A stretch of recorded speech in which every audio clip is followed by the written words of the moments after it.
ಅಲ್ಲ hello sir, ನಮಸ್ಕಾರ. ಹೆಂಗಿದ್ದೀರಾ? ನಾನ್ ಚೆನ್ನಾಗಿದ್ದೀನಿ. ನೀವ್ ಯಾರು? ಹಾ ಸರ್, ನಾನು ಸತೀಶ್ ಯಾರು ಅಂತ, ವಿತ್ ದ ಸರ್ನೇಮ್ ಆಫ್ ಯಾರು. ಸತೀಶ್ ಯಾರು. ಸತೀಶ್ ಯಾರು? ಹಾ ಸರ್, ಸತೀಶ್ ಯಾರು. ಏ ಸತೀಶ್ ಯಾರು? ಹಾ ಸರ್, ಸತೀಶ್ ಯಾರು. ಏ ನೀನ್ ಯಾರು? ನಾನ್ ಸತೀಶ್ ಯಾರು ಸರ್. ಲೇ ನಿಂಗ್ ನನ್ ನಂಬರ್ ಯಾರೋ ಕೊಟ್ಟಿದ್ದು? ಹಾ ಸರ್, ನಿಮ್ ನಂಬರ್ ನಮ್ ಫ್ಯಾಮಿಲಿ ಮೆಂಬರ್ ಅಲ್ಲಿ ಒಬ್ರು ಸೀಮಾ ಯಾರು ವಿತ್ ದ ಸರ್ನೇಮ್ ಆಫ್ ಯಾರು. ಸೀಮಾ ಯಾರು ಅನ್ನೋ ನಿಮ್ ನಂಬರ್ ಕೊಟ್ರು ಸರ್. ಸೀಮಾ ಯಾರು? ಹಾ ಸರ್, ಸೀಮಾ ಯಾರು. ಲೇ ಸೀಮಾ ಯಾರು? ಹಾ ಸರ್, ಸೀಮಾ ಯಾರು. ಲೇ ಸೀಮಾ ಯಾರು? ಸೀಮಾ 2 ಸತಿ ಸರ್ನೇಮ್ ಅಲ್ಲ ಸರ್, ಒಂದೇ ಸತಿ ಸರ್ನೇಮ್. ಸೀಮಾ ಯಾರು ಅಷ್ಟೇ. ಹೊಟ್ಟೆ ಎಷ್ಟು ಉರ್ಸ್ತಾವ್ರು ಆ ಭಗವತ್ನದವ್ರು ಇದ್ರೆ. ಇವಾಗ ನೀನ್ ಯಾರು? ನಾನ್ ಸತೀಶ್ ಯಾರು ಸರ್. ಹಾ ನೀನ್ ಸತೀಶ್ ಯಾರು? ನಿಂಗೆ ನಂಬರ್ ಕೊಟ್ಟು ಸೀಮಾ ಯಾರು? ಹಾ ಸರ್. ಈಗ ನೀ ಇಬ್ರು ಯಾರ? ಸರ್, ನಿಮ್ಗೆ ಗೊತ್ತಾಗಿಲ್ಲ ಅನ್ಸುತ್ತೆ. ನಿಮ್ಗೆ ಮೋಸ್ಟ್ಲಿ ಅವ್ರ ಅಪ್ಪ ಗೊತ್ತಿರ್ಬೋದು ಸರ್. ಅವ್ರ ಅಪ್ಪ ನಿಮ್ಮ ಆಫೀಸಲ್ಲೇ ಕೆಲಸ ಮಾಡೋದು. ಅವ್ರ ಅಪ್ಪ ಯಾರು? ಅವ್ರ ಅಪ್ಪ ನಿಖಿಲ್ ಯಾರು ಅಂತ ಸರ್. ಇವಾಗ ಈ ಬೇವರ್ಸಿ ನಿಖಿಲ್ ಯಾರು? ಸೀಮಾ ಯಾರು ಅವ್ರ ಅಪ್ಪ ಸರ್. ಸೀಮಾ ಯಾರು? ಸೀಮಾ ಯಾರು ನಮ್ ಕಸಿನ್ ಸರ್. ನೀನ್ ಯಾರು? ಸರ್, ನಾನು ಸತೀಶ್ ಯಾರು ಸರ್. ಲೇ ಯಾರು ನೀವೆಲ್ಲ? ಲೇ ಮನೆ ಮಾಡಕ್ ಕೆಲ್ಸ ಬಿಡ್ರೋ ನಿಮ್ಗೆ?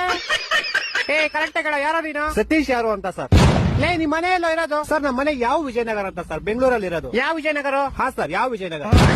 ಈ ತರ ಹಿಂಸೆ ಕೊಟ್ರೆ ಜನಗಳಿಗೆ ಯಾರು ಬರುತ್ತೆ ಸರ್ಕಾರ? ಅವ್ನ್ ಗರ್ಜೆ ನನ್ ಮಕ್ಳು ಸರ್ಕಾರ ಅವ್ರ ಅವ್ನ್ ತಾಯಿನಾಡ ಅವ್ರ ಅಪ್ಪನ್ ಕೊಟ್ಟಾರ ಅವ್ರ